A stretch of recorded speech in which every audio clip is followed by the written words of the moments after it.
님께서 고민하고 슬퍼하시고 그 고민 때문에 죽을 지경으로 될 정도로 이것은 예수님이 사람이라는 것을 증거하는 모습입니다. 이제 초대교회에 이단 중에 한 부류가 있었는데 구세주 되시는 예수는 사람이 결코 될 수가 없다. 이제 인간적으로 보면은 이런 이론입니다. 어찌 거룩하신 하나님이 죄악 많은 인간이 될 수 있겠는가? 그럴 수는 없다. 그래서 당시에 예수 그리스도의 부활의 소식이 초대교회에 만연했는데도 불구하고 그걸 못 믿는 사람들이 있었습니다. 예수 그리스도의 육신의 몸을 입고 이 땅에서 활동하신 것을 못 믿는 사람들이 있었습니다. 그런데 오늘 본문의 말씀의 내용을 보니까 이 내용은 제자 마태가 기록한 그 마태복음에 있는 내용이거든요. 그러니까 그 제자가 기록한 내용에서 이렇게 예수님께서는 그 십자가를 앞에 놓고 그렇게 고민했다. 죽을 지경으로 고민했다. 그것은 예수님이 육체의 몸을 입고 있었다라는 증거입니다. 왜 그러면은 예수님께서 육체의 몸을 입을 수밖에 없었는가? 단적으로 말하면은 우리 인간의 죄를 대속하기 위함이었다. 하나님의 공의 때문이었다. 쉽게 말한다면은 그러니까 하나님께서는 지은 죄대로 그 죄의 대가를 치르게 하는 공의의 하나님이시라는 것입니다. 그러니까 인간이 하나님을 불신하는 멸망의 죄를 범한 그 대가가 이런 참혹한 고통을 가져오게 되는 것이라. 그걸 이제 성경은 성육신하신 예수 그리스도를 통하여서 나타내는 것입니다. 그래서 초대교회에 만연한 이실론, 이원론적인 그런 하나님은 거룩한 하나님은 사람이 될 수 없다고 한 그 논리를 깨뜨려버리고 공의의 하나님이 인간의 죄를 대속하기 위하여서 인간이 지은 그 죄를 대신 받으셨다. 대신 마치 사형받을 그 얘기 들었지 않았습니까? 두 형제가 있었는데 한 명이 사형받을 그 자리에 다른 형제가 내가 대신 사형받겠소. 이 사람은 풀어주시오. 대신 받겠다고 하는데 그 원리로 하나님께서는 예수 그리스도를 보냈다는 것입니다. 우리의 시조 아담이 범죄한 것, 그 범죄한 범죄의 대가를 예수 그리스도께서 두 번째 아담 되시는 예수 그리스도께서 대신 치렀다. 이 대표론적인 신앙의 원리를 바울사도는 로마서에 아주 세세하게 기록한 내용을 볼 수 있습니다. 제가 왜 이 부분을 이렇게 열을 올리면서 강조하느냐? 예수님께서 눈물을 흘리신 것 누구 때문이었나? 나 때문이었다고. 우리 때문이었다고 하는 것. 인간 때문이었다고 하는 것.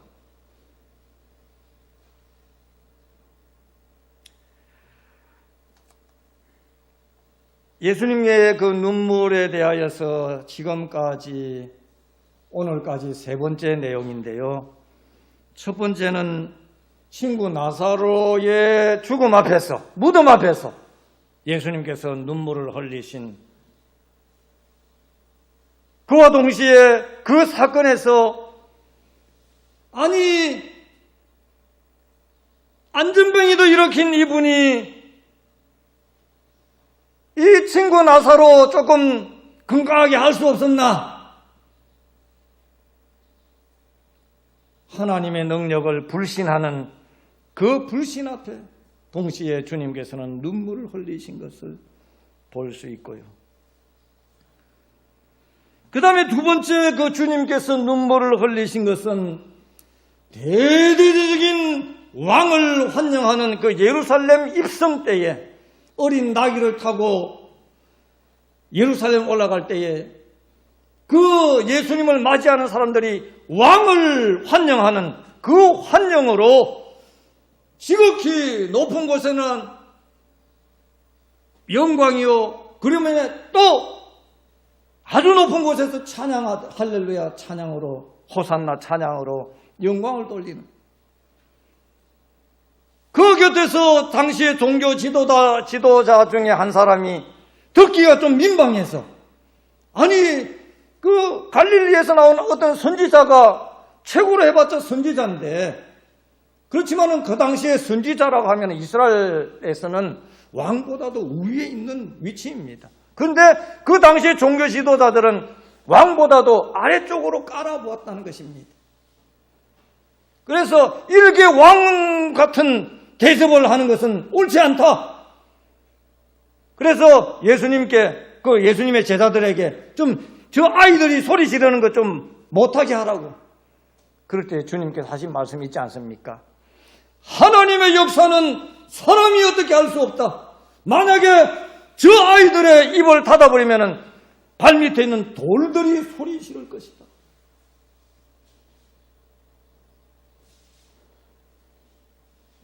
대대적인 그 환영 앞에서 예루살렘을 바라보면서 주님께서는 오히려 통곡하셨다는 것입니다.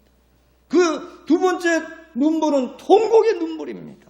예루살렘을 보고 왕으로서 진정한 만유의 주로서 예루살렘 성을 입성할 때에 제대로 환영을 받았지만은 주님께서는 앞으로 되어질 일들을 바라보면서 돌 하나도 돌 위에 남지 않고 다 무너뜨리고 아이들은 돌에 매어치는 그런 광경을 주님께서는 바라보고 오히려 그렇게 환영하는 백성들을 향하여 환영하는 그 좋은 표정을 할 수가 없었다는 것입니다.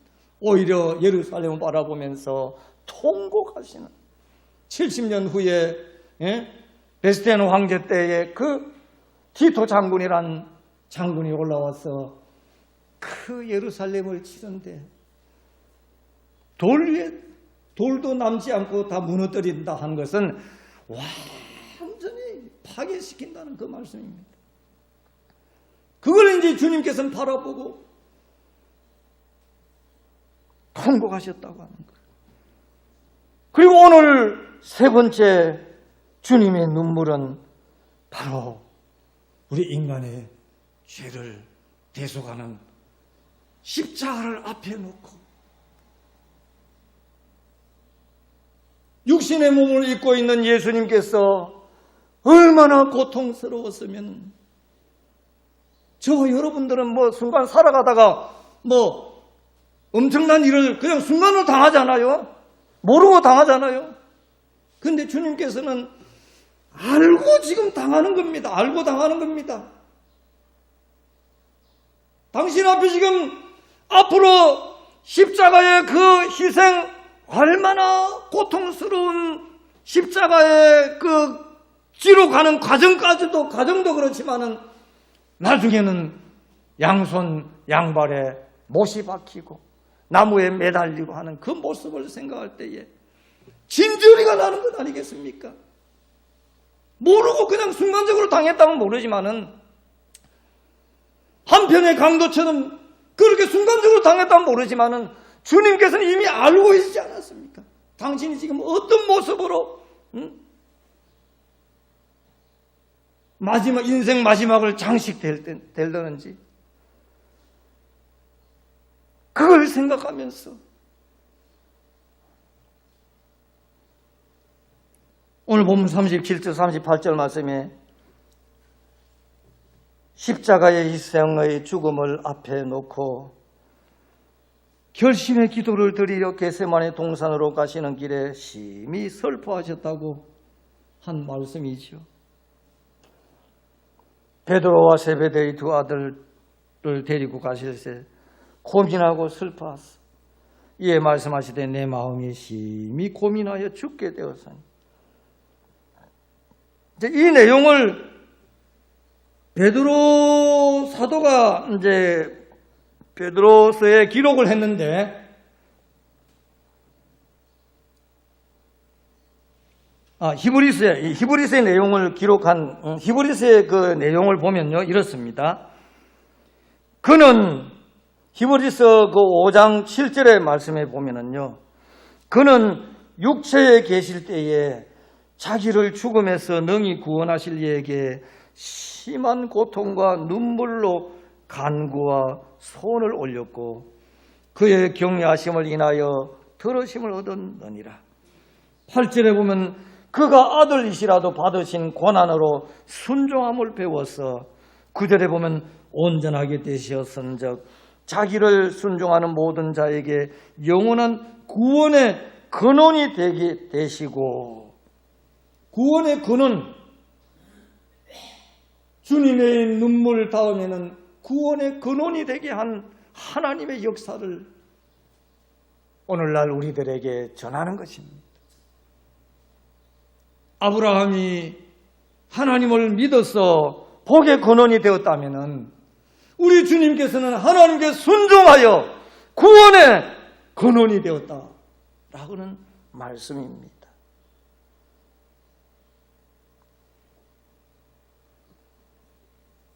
육신의 몸을 입은 사람치고 자신의 죽음 앞에서 고민하지 않을 사람이 누가 있겠습니까? 자신의 죽음이 영광스러운 죽음이라 할지라도 죽음의 길을 택하기가 그러게 쉽지 않다는 것입니다. 그런데 예수님께서는 겟세마네 기도의 결과가 나의 원대로 마옵시고 아버지의 원대로, 내 육신의 편한대로 내 앞에 있는 이 십자가 지지 않는다면은 아버지의 역사를, 하나님 아버지의 역사를 거역한다면은 이 인류는 영원한 멸망으로 치달을 텐데, 아버지 하나님께서는 이 인류를 멸망치 않게 그래서 독생자를 세상에 보냈다고 하는 것, 주님께서는 기도하시면서 그 사실을 아마 깨달았다고 볼 수 있습니다.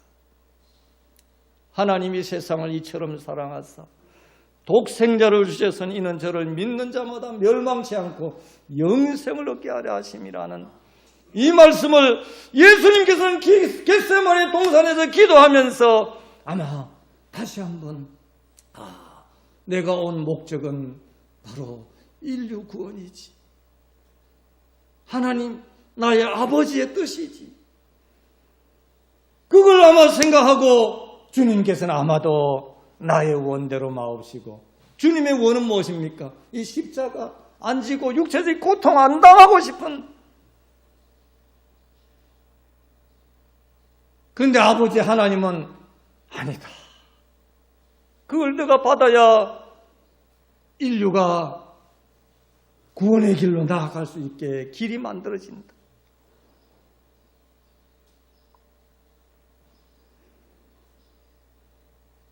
그래서 예수님의 죽음은 전 인류의 죄를 지고 가는 저주의 희생의 죽음입니다. 얼마나 참혹합니까? 죄의 값을 치르는 죽음이기에 처절하리만큼 고통스럽고 비참한 것입니다. 그것을 천주교의 어떤 영화 감독자가 만드는 그 영화가 있지 않습니까? 패션 오브 크라이스트라고 하는 그 영화 일면 장면입니다. 이것이 예수님께서 십자가에 온몸이 채찍에 휘둘려서 살점이 띠끼고 허리에는 창이 찔리고 머리에는 가시관이 씌어지고 양손 양발에는 못이 박히고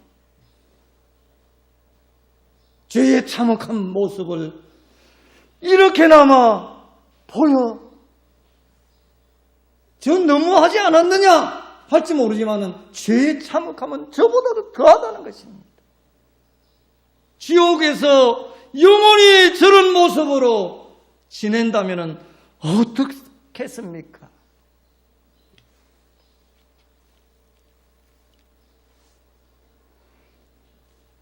네, 이렇게 하여서 우리 예수님께서는 당신의 몸이 육체로 있었기 때문에 육체로 있는 그것 때문에 고통하셨다고 우셨다고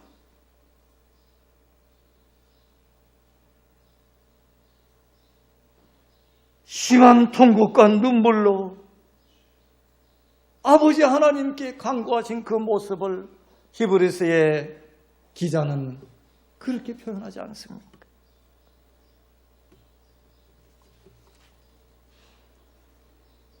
그 다음에는 주님의 그 눈물은 하나님 아버지에 대한 믿음 때문이었다는 것입니다. 하나님 아버지, 아마도 나의 원대로 마옵시고 아버지의 원대로 하옵소서 하고 한 그 고백은요, 하나님 아버지의 뜻을 알았다는 것입니다. 이 하나님 아버지를 바라보는 그 믿음 때문에 다시 한번 주님은 통곡할 수밖에 없었다고 하는 것.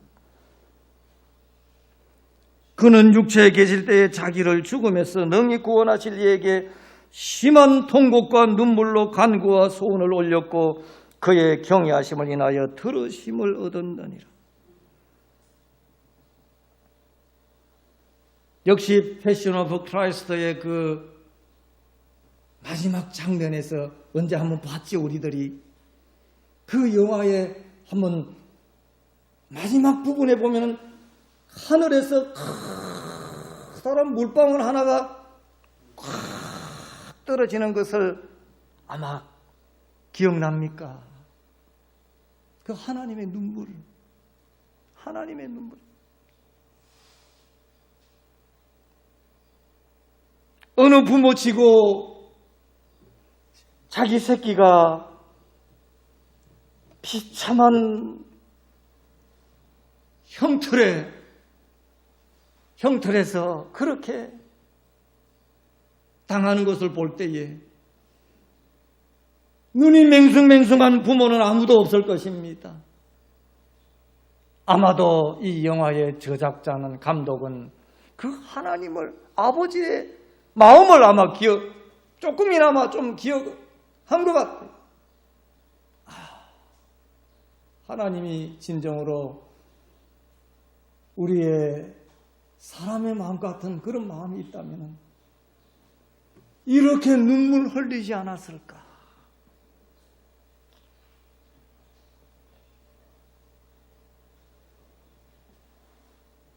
성경적 표현으로 하나님의 아들이신 예수님이 아버지이신 하나님에게 대한 믿음의 눈물, 그리고 사랑하는 아들에 대한 그 애틋한 아비의 눈물,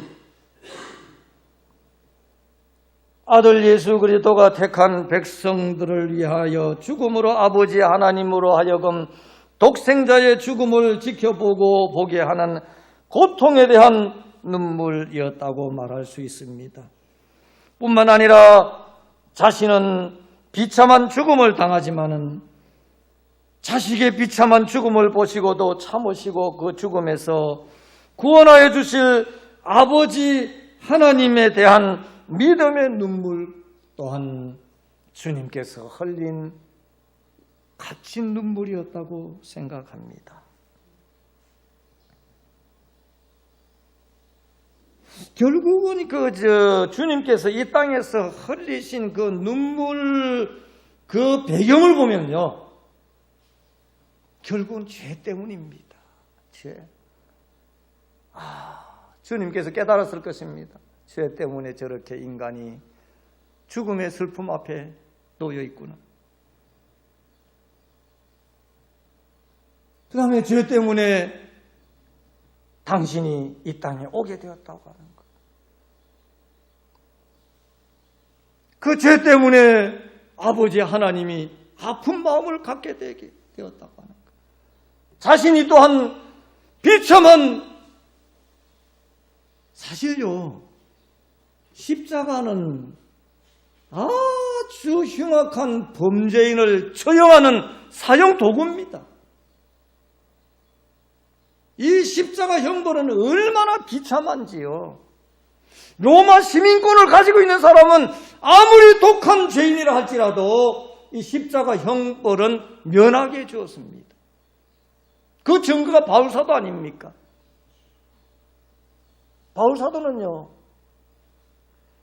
베드로는 거꾸로 십자가에 못 박혔지만은 수제자라고 하는 베드로보다도 아마 로마의 입장에서는 이 바울의 영향이 더 눈꼴씨였을 것입니다. 바울 사도의 영향력이 얼마나 당시에 그 헬라 영향을 받은 로마 지배하에 있는 그 지역의 나라들에게 얼마나 많은 영향을 끼쳤습니까? 당시에 로마 입장에서 보면은 이 바울 사도는 거꾸로 아니라 거꾸로 몇 번을 형벌을 내려도 시원치 않을 그를 바울 사도였습니다. 그런데 바울 사도는 참수당했습니다.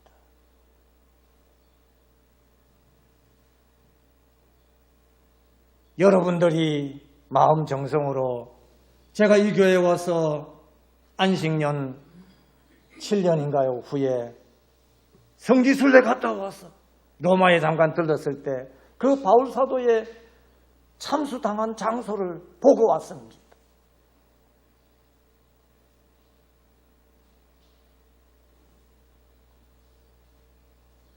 그런데 성경에 보면은 죄를 알지도 못하시는 분이, 아니 어느 정도 우리 인간 같은 그런 죄가 있으면 모르는데 죄를 알지도 못하시는 분이 왜 이 가장 흉악한 범죄인을 처형하는 십자가 형벌을 받으셨을까?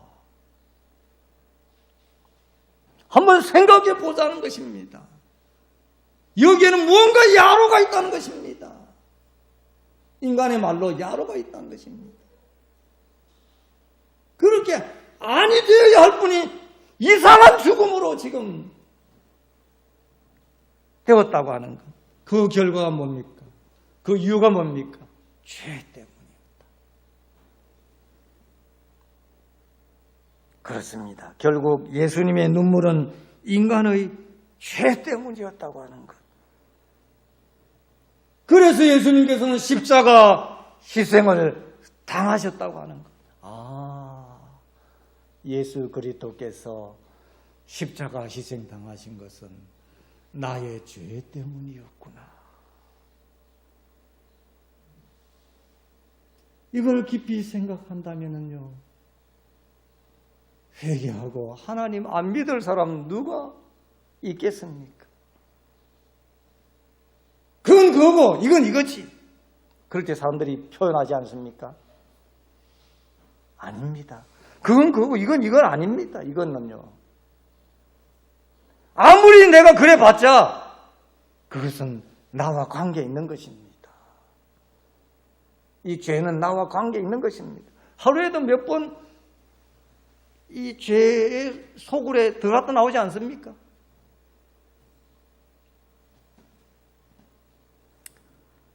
오늘 우리들의 기도의 손을 모을 때 주님께서 하신 모습처럼 나의 원대로 마옵시고 아버지의 원대로 하옵소서. 좀 이렇게 저 자신도 좀 이렇게 됐으면 좋겠습니다. 내 마음대로 살지 않고 하나님 아버지의 역사에 동참하는 삶이 되었으면 좋겠습니다. 그런데 교회 문밖 나가고 보면은 내 마음대로 하고 싶은 것이 내 모습 아닙니까?